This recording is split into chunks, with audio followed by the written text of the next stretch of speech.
page for my various stupid jokes and political rants. So Jason Brian Munsell, happy to friend you, and we can do live chats, or you can obviously email me, but just know that I will give you feedback in about 5 to 10 minutes if you send me something. So I will be online, ready to help every morning from 8 to 9 a.m. Monday through Thursday. Those are my office hours. Email, you know my email. I do check Gmail, but I don't know why you necessarily would need to use that. I already talked about the Jason Brian Munsell. Also have a Twitter account that you need to follow me. It's Dr. J. Munsell. I've already put my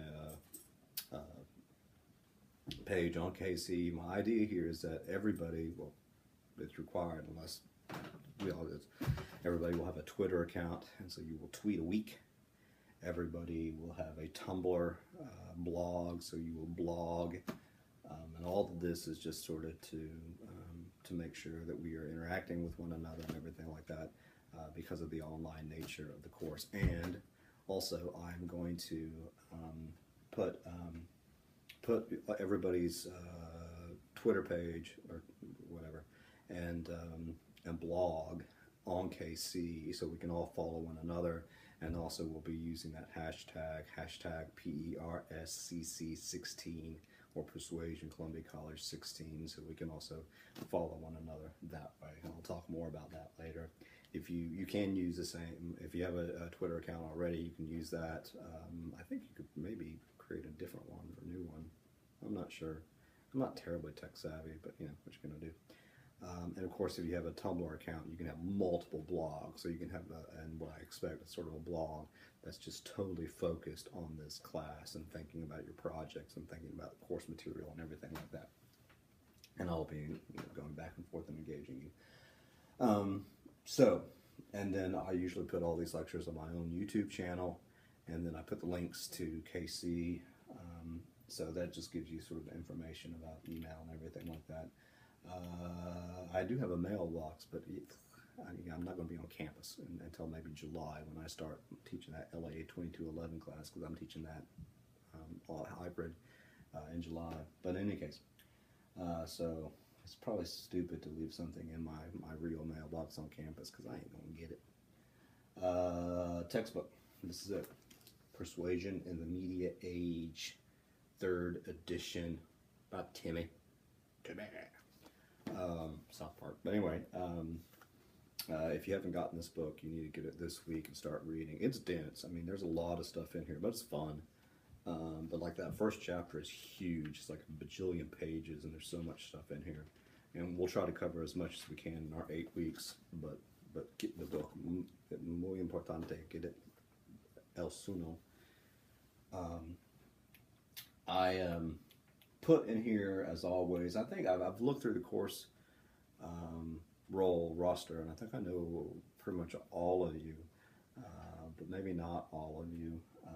But if you don't know who I am, I have sort of a basic bio in there that I'll let you read if you want to. Another thing that I always like to put in the syllabi when it comes to online classes is, why am I doing this online? And you know, I'm not a big fan necessarily of online classes. I tend to like to be in the classroom and engage students in that face-to-face way. But that doesn't mean that I hate online classes, and it's all contextual. It just depends. But generally speaking, this is the part bolded. There are a lot of advantages and disadvantages to online education, but the advantages are things like convenience. Yeah, I can go home and hang out and help my mom and my family in Tulsa, and I can just do this through my iPad and all that type of stuff. So that's cool, and you don't have to drive anywhere. Self-directed learning. That is that, you know, there are due dates, but it's not like you have to come to a class at a particular time. You don't have to watch these lectures at a particular time. You're sort of self-directed, which is sometimes difficult. Use social networks, cool stuff. So and there's lots of cool things. It's a contextual decision, and I do expect that some of you, I mean, you have to be somewhat technological savvy to do an online class, but it's not like you're going to have to be super, super techie. I'm not. And they have, you can find little things about how to create your own Twitter account, how to do a Tumblr blog, and just sort of fiddle around with the stuff. I mean, it's really, really easy, and all that stuff is free. But as I say here, if what did I say again? If the playing Pac-Man, that doesn't make any sense.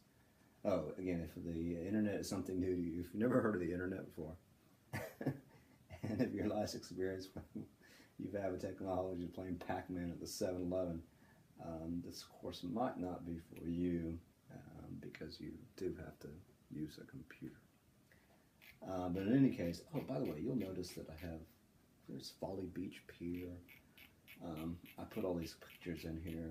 There's Myrtle Beach because it's summer. And also part of what we're going to do is the second paper is tied to South Carolina tourism, so that would be cool. The general course description, I haven't taught this for a couple of years, so I'm not changing it a whole lot, but a little bit. But basically the text, or the bulletin says that here this course is about theoretical approaches to analyzing persuasive messages in the mass media, political campaigns, and social movements. And we're going to be doing all that type of stuff. You know, the political campaign gives us some opportunities to talk about the presidential stuff, and that's all fun.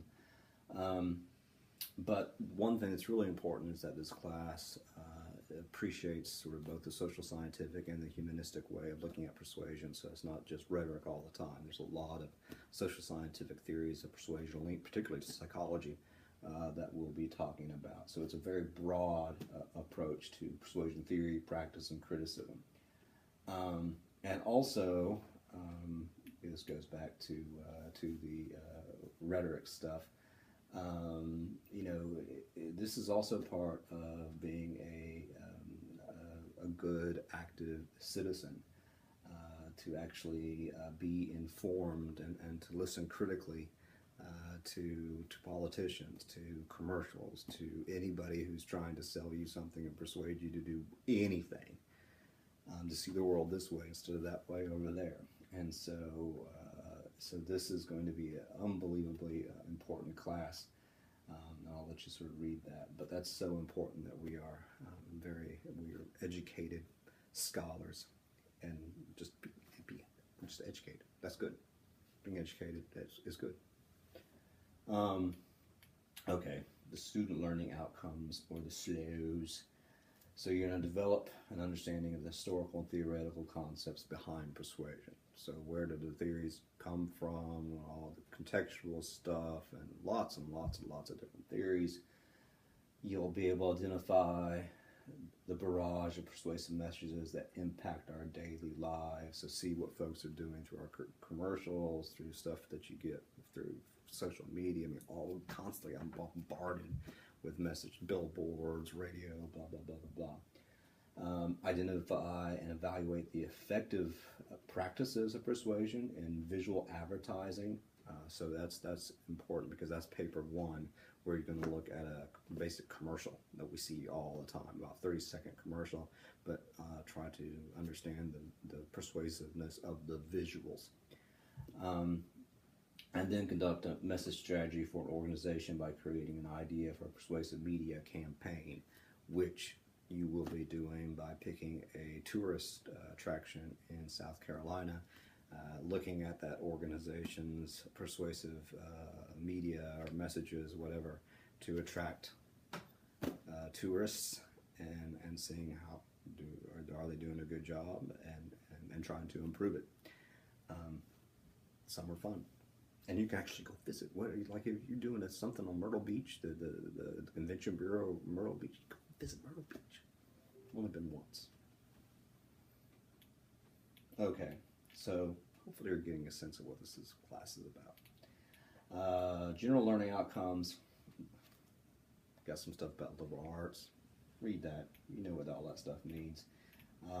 Hopefully you do. If you don't, read this. This is so important that you read and understand what liberal arts are in the first place. I actually just posted this on Facebook. If you're Facebook friends with me, there's so much information out there, so much. Everybody's coming out saying, like they have been for centuries, liberal arts is important. We want people who have liberal arts education, and liberal arts is not about some sort of liberal political doctrine. This is all about seeing things from multiple perspectives. The classical 7 liberal arts, blah blah blah.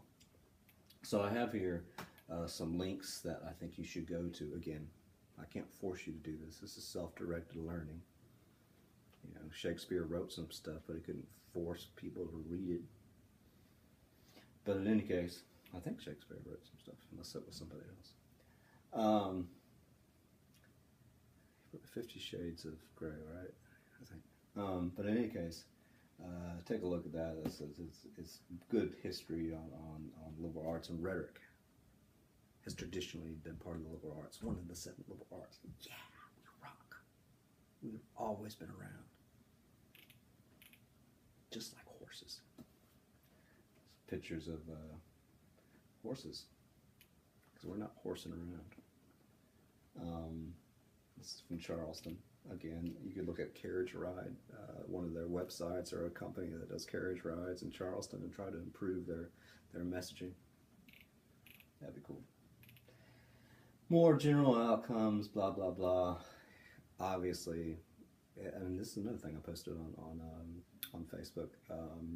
New report just out that people are looking for folks who have excellent verbal skills, and this goes beyond verbal skills. You're learning how to build arguments. You're learning how to be persuasive, and that's a huge job skill. And so you can take a look at that. But communication skills generally are things, and I put this in all my syllabi. But so you're learning good stuff that for the vocationally minded, you're going to be able to use in your careers. Got a nice little visual there. More little visuals that I'll let you read. There's a story here from 2014, but the news is the same about skills that current students need, and when they go through college, and it's all about communication, leadership, digital literacy, communication, emotional intelligence, entrepreneurship, global citizenship, problem solving, team working, blah blah blah. So all this stuff is related, obviously, to persuasion. And then I have in here, it is important to realize, though, college is not just about job training. It's bigger and better than that. You are to be a good, informed citizen and make this world a better place, one Hardee's commercial at a time. Hardee's is delicious. It's also your doom. Is that a movie? May 13th, I guess it was. No, it's may contain content inappropriate for children. What, this cup? Well, it could, but not, I have no idea what doom is. Okay, here's a picture of Charleston.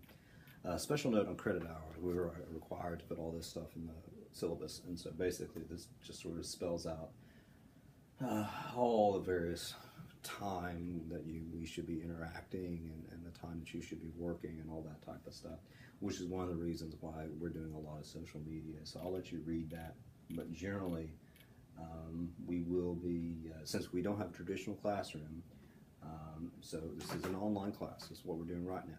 I'm sitting here at home in front of my computer, and just like we'd be in the classroom, but it's online. So we'll do contact hours that way, but that means you have to watch this stuff, just like coming to class. But I can't take roll because I don't know when you're doing it. I can't see you.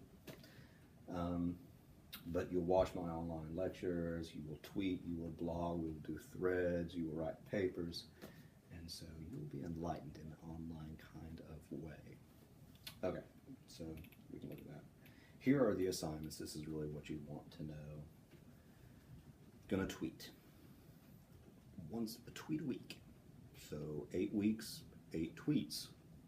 And Twitter, I think they're sort of changing this, I heard.